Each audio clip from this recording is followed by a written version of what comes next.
Hello everybody, I am Spegtacular, the Silver Stacular. I'm going to show you two different pickups from two different coin shows on one different day. Wait, on the same day. There's some gold in here, there's a little bit of silver in here, just a couple little things that I was able to get at these coin shows and my experiences. Stay tuned.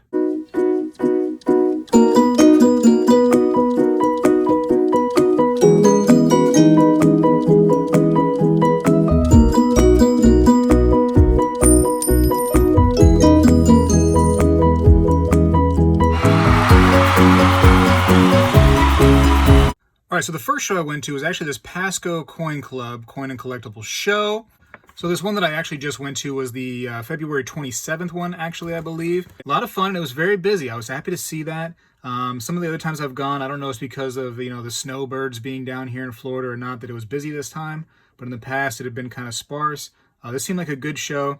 Looks like the vendors were doing pretty well. So I like to see that. Now, the first thing I did when I went in, and I have my family with me, both kids and my wife, they have me sign in so I can have a chance, I guess, to win something. And also they send you a flyer out for the next time. So I'm okay with that. But they actually gave the kids some coins upon entry. Still a cool coin. And it gets kids into collecting.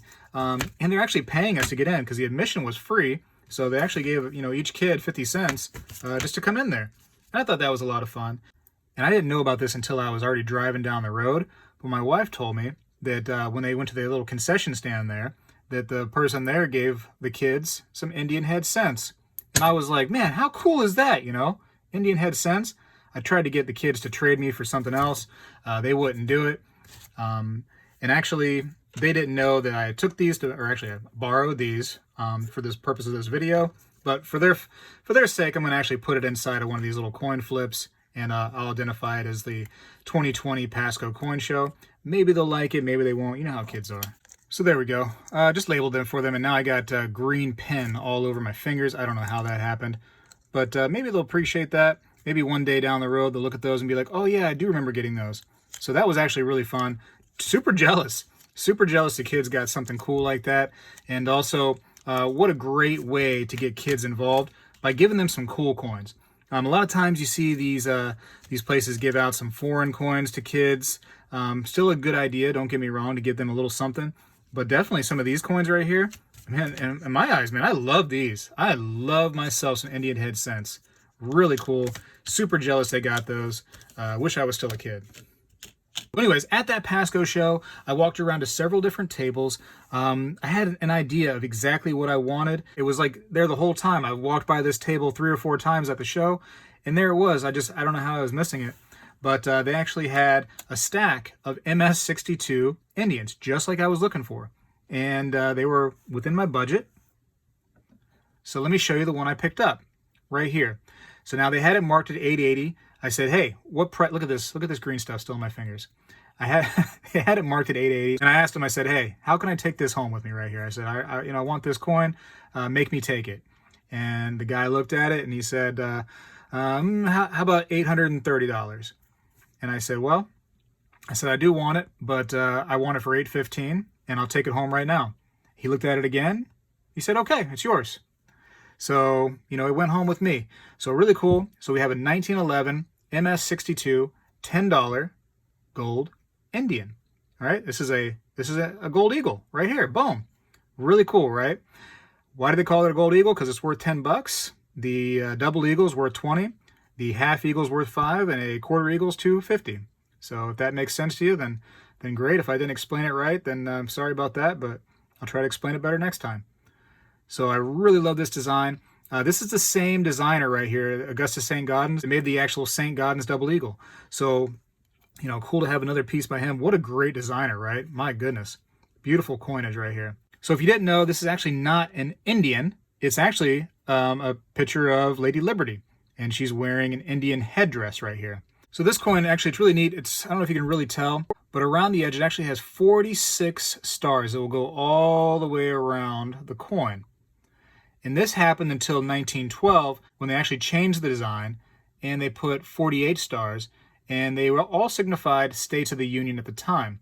So, that's a cool little feature right there. I love the edge stuff on coins. I love when they do that.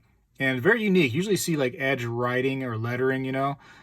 Here we go with stars, so very cool. And I love getting the pre-33 that has the motto right here of "In God We Trust." Look at the green stuff. I can't with the green stuff. That motto of "In God We Trust" was almost removed from the coin by President Roosevelt at the time. So I guess he didn't really, you know, care for that on our coinage. But you know what? They said, no, we're doing it.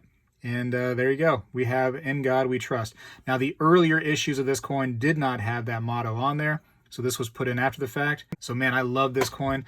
Let's spend just a few more seconds with this coin to really look it over. You know, to me, it was a problem-free coin. I didn't see a lot of distracting features when I looked at this one versus other ones. There's a little dink right here on the edge. I mean, so almost insignificant. Doesn't really distract me from the image right here. Just a beautiful, beautiful coin. And on the reverse here, again, very, very pretty reverse. Little dink right there. Totally cool with it right there on the edge. But being on the edge, not worried about it whatsoever. This spot right here looks crystal clear, and that's what I really like to go for. Really, really pretty, huh? Really neat design. Happy to have it. I felt like I got a decent price, $8.15. That leaves me a little room in case I ever needed to sell it, which I don't plan on it, trust me. But I feel like I'd be okay at that price. And it gave the, you know, the vendor a little bit of profit too. So I think we all were happy on this deal right here. And then I went to another show. This one was over in Clearwater, Florida. This was mostly a stamp show. They did have about 4 or 5 coin tables there. Definitely stamps were the headliner here. No little entry gifts for my kids, but they did have a sign out a little card at the front desk there. And that, I guess, was supposed to get our information so that they could send us a flyer next time they have a show. And that's all I assumed that it was. But as we're looking around and as we're talking to some of the vendors, they call out our name. And we're like, okay, you know, hey, we won something. Very cool. Well, I guess we ended up winning a card that gave us $10 off of anything at any table, period. No questions asked. So I wasn't going to buy anything. I didn't see anything I really needed. But, you know, $10 off. Hey, why not, right? So one of the vendors was very talkative with me. You know, it was fun talking to the guy. So I was like, you know what? You spent a little time with me. Let me spend a little money with you. I gave him my card and got that $10 off and got this round right here for 15 bucks.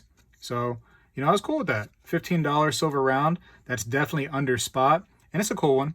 This is that one that's part of that 3-coin series, you know, with Robin Hood. And yeah, it's just a nice little piece right here. So, you know, I enjoyed getting that. And then he started talking to me a little bit more. And he says, hey, he's like, I have a 1/10 ounce gold piece. And I was looking at it. I seen it. Didn't even ask about it though. But he brought it up. So I'm like, okay, you know, what do you want for that 1/10 ounce gold piece? And he said, 175. And I said, how about 165 and I'll take it home? And he said, yeah, 165 it is. So I was able to get another little piece of gold right here at that show. And this is a 2017 and a dirty little nasty flip. Isn't that dirty? Ugh. And just, you know, a little 1/10 ounce gold piece for a little over spot. I think spot at the time was, it would have put this coin around $158, $159. So, you know, about what, $7 or $8 over spot I was able to get this for. So throughout the day, I was able to get, you know, a little silver, a lot of gold, really, pretty decent amount of gold. And the kids got something too. So it made them have fun. I was trying to get the kids more involved, you know, like, hey, you know, look at all the silver pieces. Look at the little pandas or the little kookaburras on the different coins. I'm like, do you want any of those? But they really weren't having it. They wanted to go to a toy store more than they wanted coins. You know, I try to plant the seed, try to get them into it. You know, they're into it a little bit right now, but not that much. They'll probably even forget that these right here even existed. And then maybe hopefully later in life they see them and they realize that Dad took them to a coin show and they were given those. I don't know, maybe they'll pass them on. I don't know. We'll see what happens. So yeah, I had fun at the show. Still got a lot more type coins I got to get for the gold type set. I'm working on it hard. I've got the double eagles out of the way. I got to start coming down a little bit. The $5 half eagles. I got a few of those I got to pick up, but I'm working on it. Anyways, I'm going to keep chipping away at that type set. Hopefully you're able to get some stuff on this price drop. I will say real quick that I noticed that the vendors, they were hesitant to lower their prices along with that price drop. I don't like to see that too much. And the reason why is because as soon as that price increases, you know, as well as I know, that the dealers are going to increase their prices significantly, right? That they're definitely, you know, changing their prices on the increase, They got to work the same way. That's part of the game. Price decreases, you got to change your prices. You can't just do it on an up. You got to do it on a down too. But they were hesitant to do that, which is why I stayed away from a lot of silver at those shows, because the prices were not reflecting that dip in the price. Anyways, that's enough for me. Comment, let me know how you think I did, if you don't mind. Let me know what you think about the green thumb that I now have, all right, and the green fingers. Spegtacular is out.